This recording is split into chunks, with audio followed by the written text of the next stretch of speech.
Hi,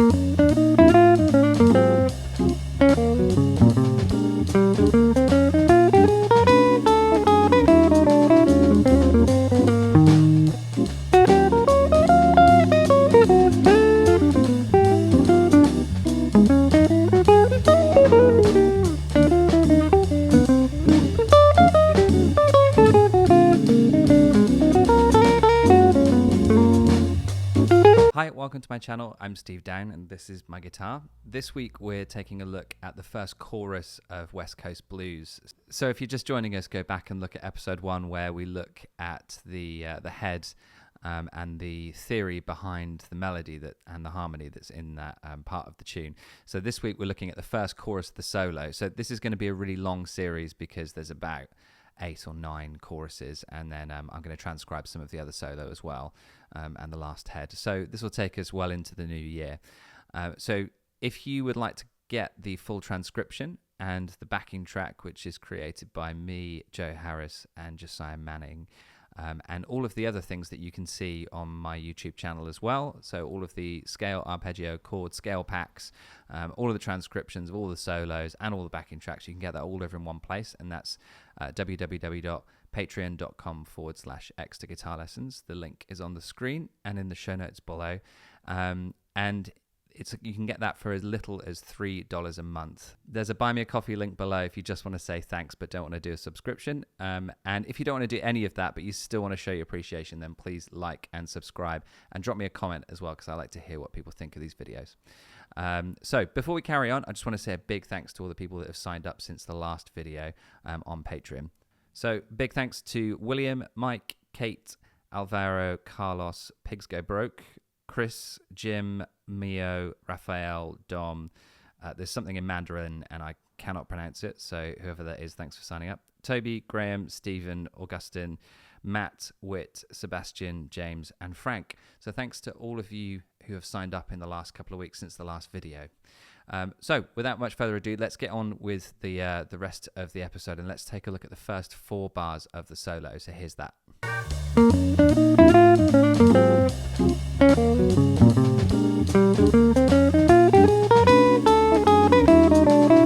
Okay, to begin with, he starts off really, really simple. He's using a B-flat Mixolydian scale to get the melody. So it's a rising scale, starting on the tonic. And what he's actually doing there is, obviously there's notes from the B-flat Mixolydian scale, but there's a couple of approach notes as well. So there's an approach note underneath the third. So the flat third there, which gives it that kind of bluesy feel. And then there's also the blue note going into the fifth of the scale as well. This note here we've got, which is taken from the Mixolydian scale. This is providing an enclosure going back to that third, so above the third, below the third, and then the third itself. So a lot of this stuff here is either neighbor notes, enclosures, or notes from the Mixolydian scale. So this is the B-flat Mixolydian scale.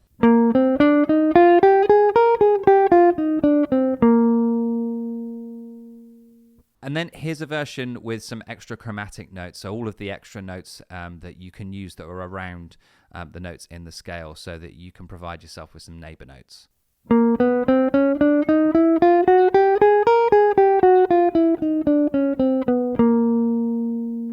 What I'd also like to look at here is the B-flat 7 arpeggio, so that's this. And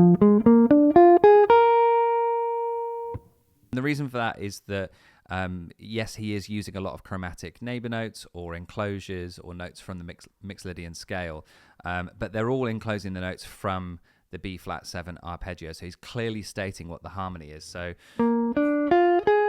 those are the notes that he's outlining there. So there's another one, and another one, and another one, and then back to there. So he's outlining the harmony that is underneath there really, really clearly.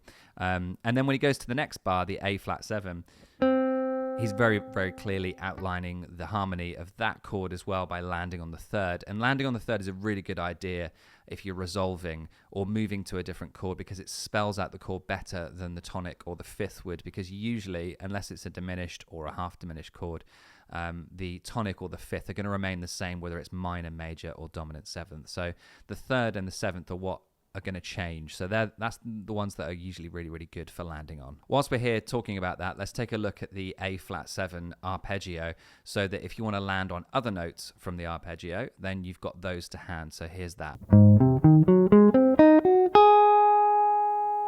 The second half of this bar actually doesn't deal with notes that are taken from the A flat arpeggio or the A flat 7 arpeggio. It actually takes notes from the G flat 7 arpeggio, which is obviously weird because the chord that we're on is A flat.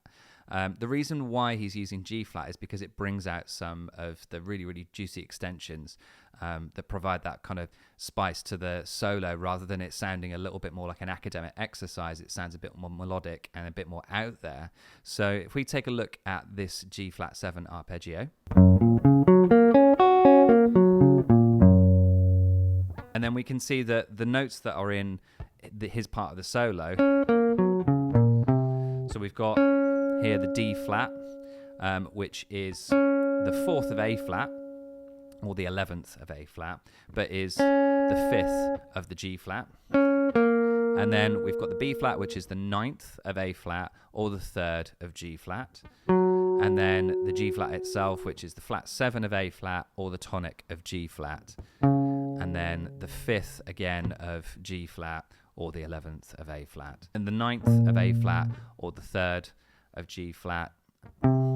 And then, as I said before, it's a really good idea, whatever you're doing, to try and land on something that is a really solid chord tone. So he's landing on the 3rd of A flat. So the whole point of him using this G flat arpeggio and the notes from G flat is basically just to bring out some of what are called the upper extensions. And that just makes it sound a little bit more sophisticated. So try using the major arpeggio from a tone below whatever chord it is that you're on, and that will bring out those extensions. The next bar is again back to B flat 7 again, and here he's literally just using a rising B flat Mixolydian scale, but he's starting on the G here,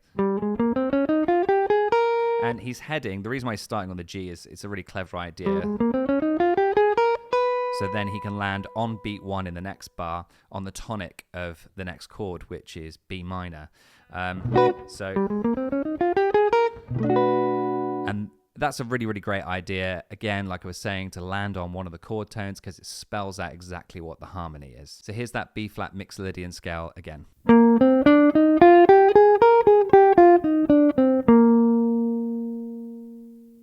Okay, last bar of this little section has got, if we remember from the last episode, if you haven't seen the last episode, then go back and watch it, because we talk about what's called a tritone 2/5. And a tritone 2/5 is basically where you're taking the tritone of the dominant chord of the chord that you're going to. So that sounds really, really complex, but let's look at the bar ahead. So the bar ahead is E flat 7. So we're going to treat that as if it's the 1 chord. And then if we work backwards, the 5 of that chord would be B flat. And so if we go up a tritone, then we get E7.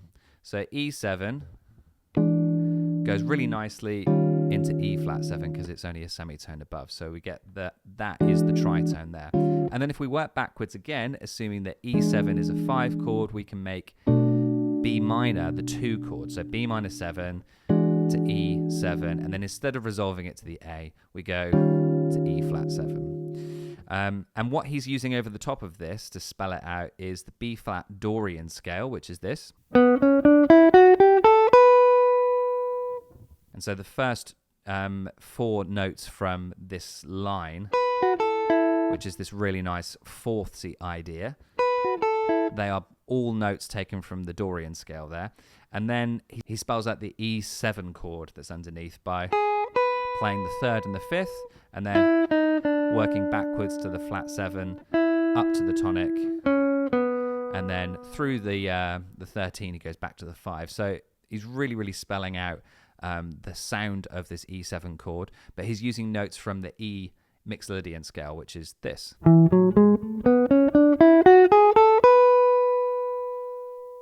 So a lot of that stuff there is super theoretical, but the main thing to take away from it is that he's outlining all of the chord tones to outline the harmony.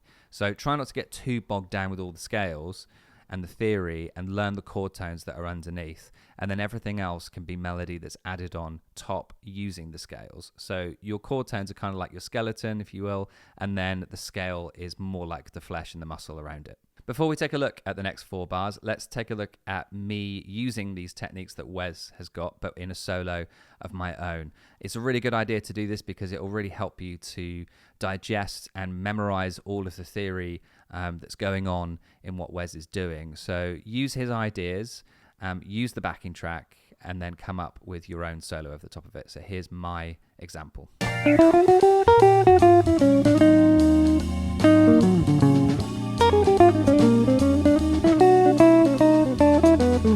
Okay, let's take a look at the next 4 bars.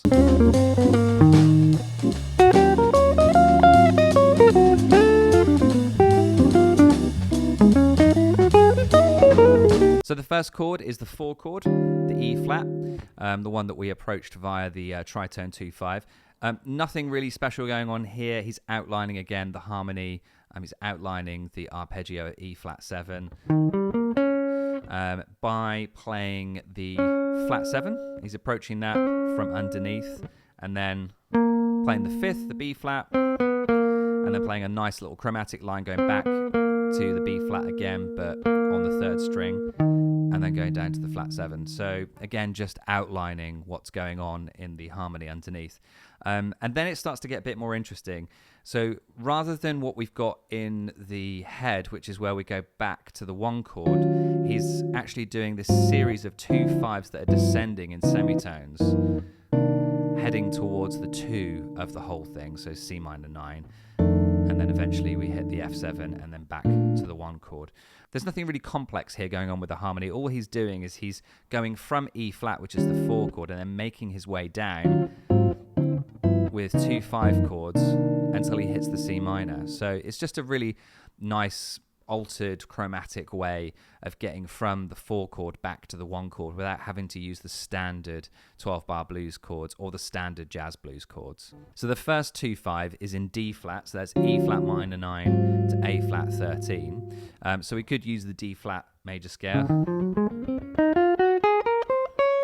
What he actually uses here is the E flat Dorian over the top of it. So all of that stuff there, the first part, that's all E flat Dorian, and then he comes down the E flat minor 7 arpeggio there. So he's kind of ignoring the A flat 13 chord, and that is something which you can do when you're playing it. Tunes like this that are at quite a pace and you've got lots and lots of chords going by. You don't want to have to feel like you have to reference all of them because it's too complex and it's too much to think about. So try just thinking about one of the chords, so either the 2 or the 5. Here he's thinking about the 2. So as I said, he's using a combination of the E flat Dorian and the E flat minor 7 arpeggio. So those are this.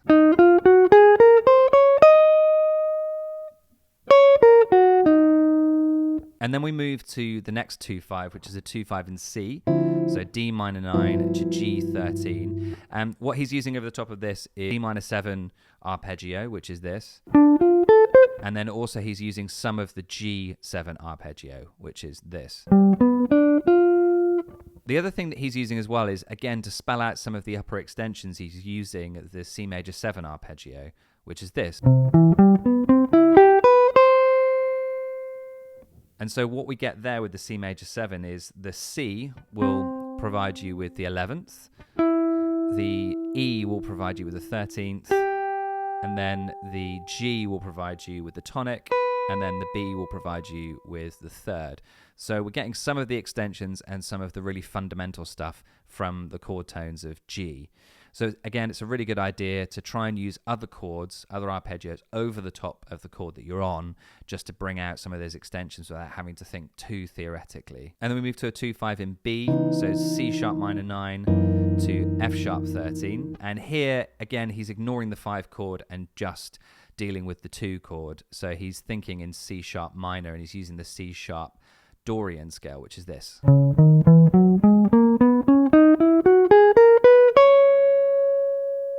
This line that he's playing, that's all C sharp Dorian, and then he's landing on a chord tone of the next chord, which is C minor 9, which is in the next 4 bars. So he's landing on the 5th via a kind of really melismatic line. But again, all either neighbor notes or notes from the C sharp Dorian scale. So again, here's an example of me using Wes's techniques, but in my own way. So remember to do exactly the same thing. Use the backing track, use the theory, and come up with your own ideas. Here's that.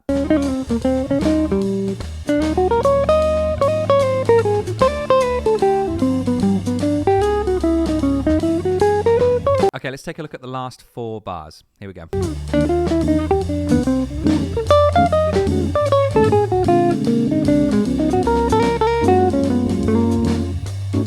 So in these last 4 bars, the harmony is literally a 2-5 in B flat, and then hitting the 1 in B flat. And then we've got a bit of a Coltrane-y idea where we're going up in a flat 3rd, and then dropping down a 4th, and then going down a semitone to hit the 5th.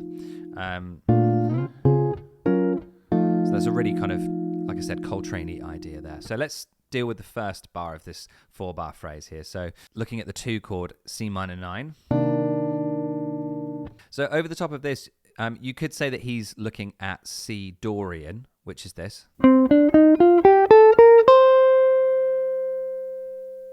You could also say that he's looking at the G arpeggio. So like I said earlier, over the top of G, he was looking at a C arpeggio to bring out the extensions. Here, he's looking at a C minor chord and using a G arpeggio to bring out some of those extensions. So that's the notes that are there. So towards the end of this bar, you've got a G, a D, and a B. But I'd argue that that B there is more of an approach note to the tonic of C. So I think really it's more C Dorian, but you can decide that yourself. You've got both options.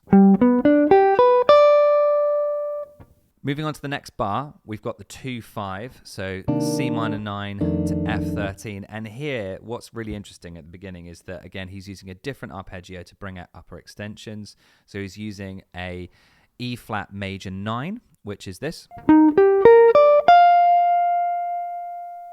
And the E flat major 9 is going to bring out the flat 3rd, it's going to bring out the 5th, the flat 7, the 9th, and then it'll also bring out the 11th as well at the top there. And then it obviously resolves back to the flat 3rd.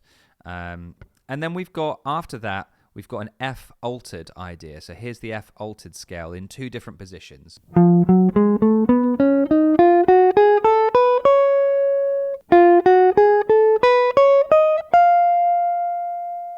So going straight onto the flat 9th of F there.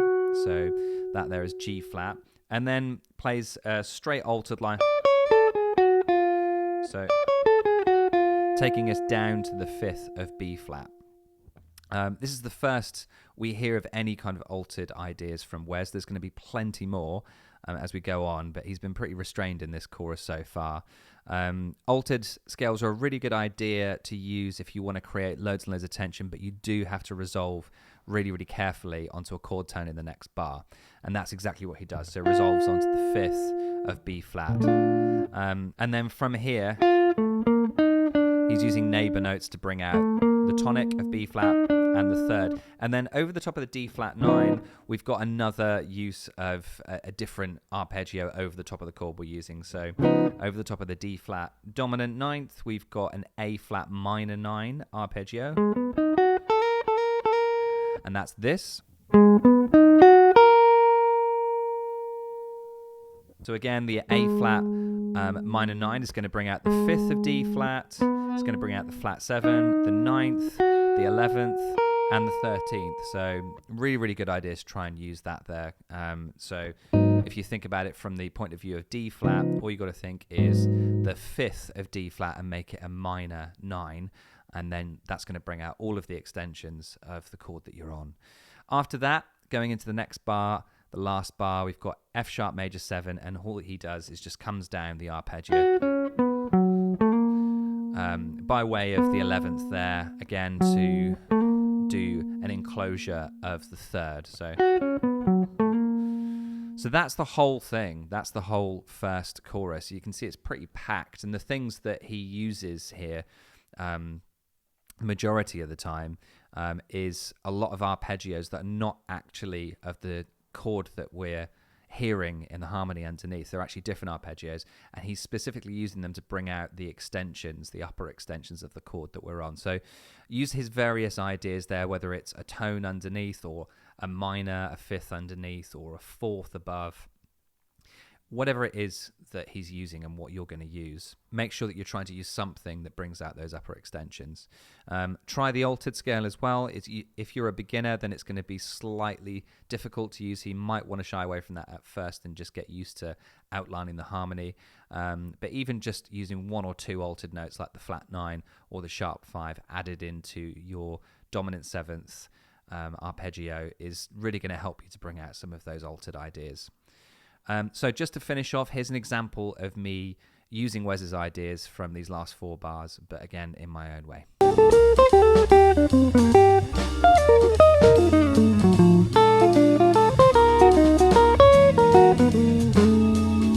Okay, well done if you got through all of that.